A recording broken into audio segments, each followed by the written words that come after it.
नमस्कार। आप हमारे साथ न्यूज बुलेटिन पर हैं। आज हम ऐसे सपूत की बात करने वाले हैं जिसने भारत माता की सेवा करते हुए अपने प्राणों की आहुति दे दी। ये समय इतना विषम होता है कि इसके लिए एक पत्रकार जो बातों का जादूगर होता है उसके पास भी शब्द नहीं होते जिनसे इन बातों को बोला जा सके। एक पिता, एक माता, एक पत्नी, बच्चे, कोई भी ऐसी कल्पना नहीं करता कि उसका बालक ऐसी स्थिति में उसके घर पे आए, लेकिन ये वाकई एक गौरव वाले क्षण है जो कोई भी बयान कर सकता है, लेकिन जिसके साथ यह घटना या ये स्थितियां उत्पन्न होती हैं उसके हृदय से जानना और पूछना बहुत ही मुश्किल है। इस बात को समझा नहीं जा सकता। लेकिन उससे पहले आज के दिन भर के समाचार पर एक नजर डालते हैं। अखिलेश ने माता प्रसाद पांडे को दी नेता प्रतिपक्ष की जिम्मेदारी। उत्तर प्रदेश विधानसभा में नेता प्रतिपक्ष बनाया। राजधानी दिल्ली में आईएएस कोचिंग सेंटर में हादसा। दिल्ली के ओल्ड राजेंद्र नगर स्थित राव आईएएस स्टडी सेंटर में हादसा।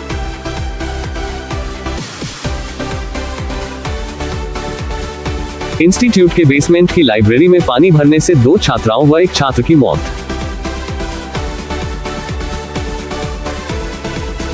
कोचिंग में कल देर शाम अचानक पानी भर जाने से हादसा। हरिभाव किशनराव बागड़े को राजस्थान का नया राज्यपाल बनाया। जिष्णु देव वर्मा को तेलंगाना का राज्यपाल नियुक्त किया गया।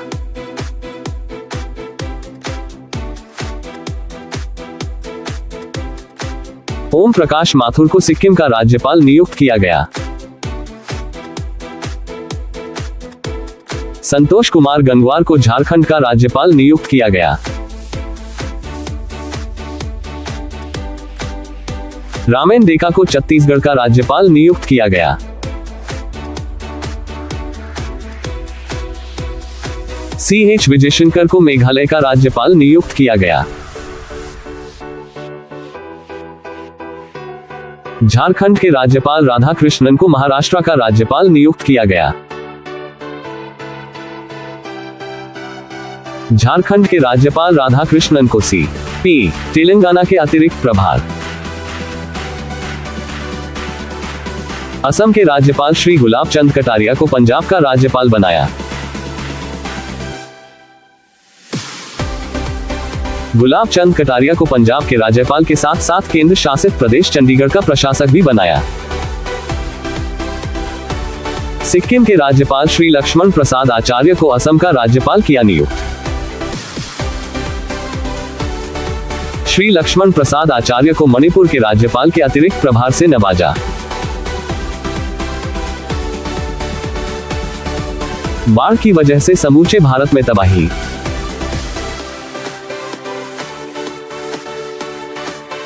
यूपी में राजनीतिक उथल-पुथल के बीच हाईकमान की खरी-खरी।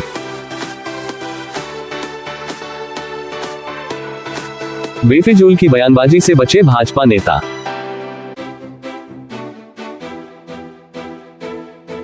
दिल्ली से सीधा संदेश, योगी पर कोई समझौता नहीं।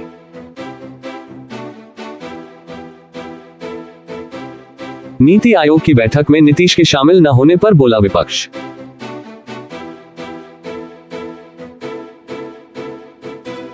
बिहार को विशेष राज्य का दर्जा न देने से नाखुश है नीतीश।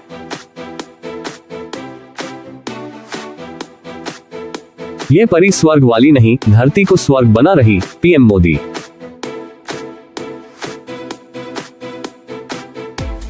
मन की बात में बोल रहे थे प्रधानमंत्री मोदी।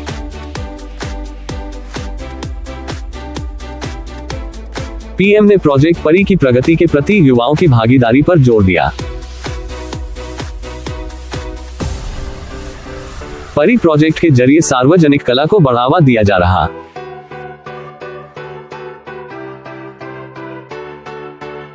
परी का मतलब है public art of India.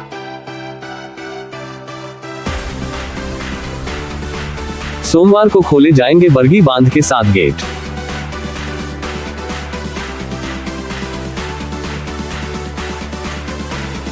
$35,000 cusec प्रति सेकंड छोड़ा जाएगा पानी।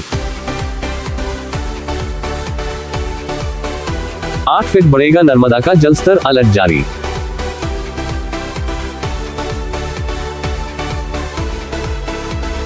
इजराइल ने गाजा के स्कूल पर बरसाए बम, 30 लोगों की मौत।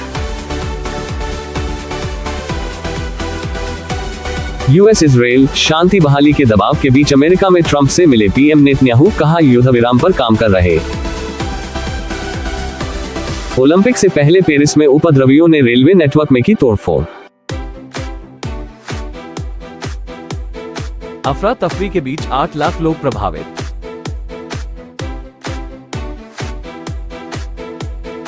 इटली की प्रधानमंत्री जॉर्जिया मेलोनी अपने पहले चीन दौरे पर।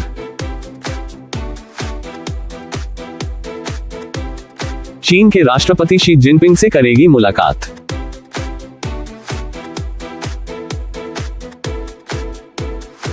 पिछले साल ही चीन के बीआरआई प्रोजेक्ट से बाहर हुआ था इटली।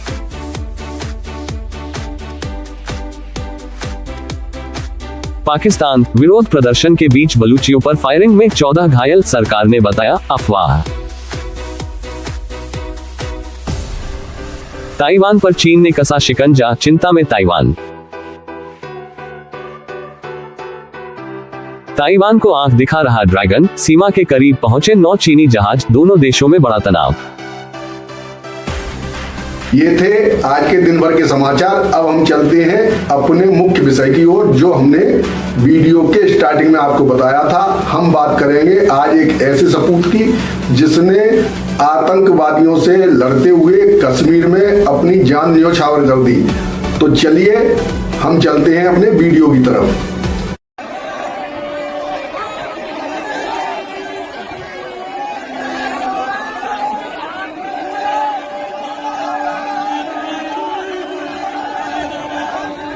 जो लौट के घर ना आए। जी हाँ, हम बात आज भारत माता के एक ऐसे सपूत की कर रहे हैं जिनके अदम्य साहस के चलते आतंकवादी अपने मंसूबों में कामयाब नहीं हो पाए। हम बात कर रहे हैं एक ऐसे वीर योद्धा की जिसने अपने प्राणों को न्यौछावर कर अपने समूचे परिवार और क्षेत्र का गौरव बढ़ा दिया। ये वो लाल है जो सचमुच लौट के घर नहीं आया, आया तो तिरंगे में लिपट कर। धन्य वो कोख है जिसने ऐसा बालक को जन्म दिया। धन्य वो पिता है जिसका बुढ़ापे का सहारा तिरंगा लपेट कर आया। सोचते ही दिल बैठ सा जाता है, भगवान दुश्मन को भी ये दिन न दिखाए। बाप की अर्थी बेटे के कांधे पर हमेशा शोभा देती है, लेकिन इसे एक वृद्ध पिता का दुर्भाग्य ही कहा जाता है कि जब बेटे के पार्थिव शरीर को बाप कंधा दे। यहाँ भारत के तमाम नागरिकों से मैं क्षमा प्रार्थी हूँ कि इस क्षण को दुर्भाग्य कह रहा हूँ। ये शब्द एक वीर सपूत के पिता के साथ साथ समस्त परिवार का अनादर है, लेकिन इस शब्द के सिवा कोई और शब्द भी तो नहीं है। क्या इसे सौभाग्य बोलूं? यही वो क्षण होते हैं जब लेखनी चलाने वाले को भी शब्द नहीं मिलते। असहाय लोग, नम आंखें, भारत माता की जय और बलिदान हुए सैनिक के लिए अमर रहे के जय घोष। यह एक ऐसा समय होता है जब न पत्नी, न बच्चे, न माता, न पिता, न अन्य परिवारीजन इसकी कल्पना करते होंगे। लेकिन जन्मभूमि हमेशा से ही बलिदान मांगती है और उस बलि की वेदी पर चढ़ने के लिए भारत की अनेक माताओं ने अपने लाल अर्पित किए हैं। शहीद मोहित राठौर का पार्थिव शरीर आज सुबह बदायूं में उनके आवास पर लाया गया। पूरे इलाके में एक भावुकता और गर्व की लहर दौड़ गई। हर व्यक्ति उनकी वीरता को नमन करने के लिए उमड़ पड़ा। मोहित राठौर, जो हमारी सीमाओं की रक्षा करते हुए जम्मू कश्मीर में आतंकवादियों से लड़ते हुए वीरगति को प्राप्त हुए, ने अपने प्राणों की आहुति देकर हमें सुरक्षित रखने का संकल्प निभाया। मोहित राठौर का नाम उस श्रेणी में दर्ज होता है जिनकी वीरता और बलिदान को समय कभी भुला नहीं पाएगा। अपने आखिरी सांस तक उन्होंने आतंकियों का डटकर मुकाबला किया। मौत से पहले उन्होंने अपने अदम्य साहस और वीरता का प्रदर्शन करते हुए आतंकियों को धराशायी किया। गोलीबारी में मोहित भी घायल हो गए, लेकिन उनके कदम एक इंच भी पीछे नहीं हटे। उन्होंने अपने जीवन की आहुति देकर यह साबित कर दिया कि देश की सुरक्षा उनके लिए सर्वोपरि थी। मोहित का बलिदान हमें याद दिलाता है कि हम अपने सुरक्षित जीवन का श्रेय किन नायकों को देते हैं। उनके अदम्य साहस और शौर्य के कारण ही हम अपने घरों में चैन की नींद सो पाते हैं। मोहित राठौर की वीरता केवल उनके परिवार का ही नहीं, बल्कि पूरे देश का गर्व है। उनकी कुर्बानी ने ये साबित कर दिया कि हमारे देश के वीर सपूत किसी भी स्थिति में अपने कर्तव्यों से पीछे नहीं हटते। आज जब हम मोहित राठौर को श्रद्धांजलि देने के लिए इकट्ठा हुए हैं, हमें ये संकल्प लेना चाहिए कि उनके बलिदान को हम व्यर्थ नहीं जाने देंगे। उनकी वीरता और देशभक्ति हमें प्रेरणा देती रहेगी। हमें ये सुनिश्चित करना होगा कि हम भी अपने अपने तरीकों से देश की सेवा और सुरक्षा के लिए तत्पर रहें।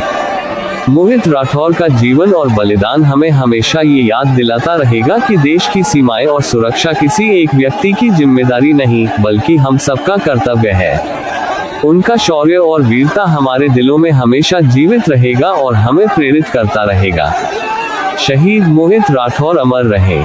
उनका बलिदान हमारी प्रेरणा का स्रोत बना रहेगा और उनके अदम्य साहस को सलाम। जो लौट के घर ना आए, उनकी यादें और उनकी वीरता हमें हमेशा उनके कर्तव्य निष्ठा की याद दिलाती रहेंगी। जय हिंद। आज के बुलेटिन में केवल इतना ही। अगले बुलेटिन में कल 8 बजे फिर मुलाकात होगी। तब तक के लिए नमस्कार।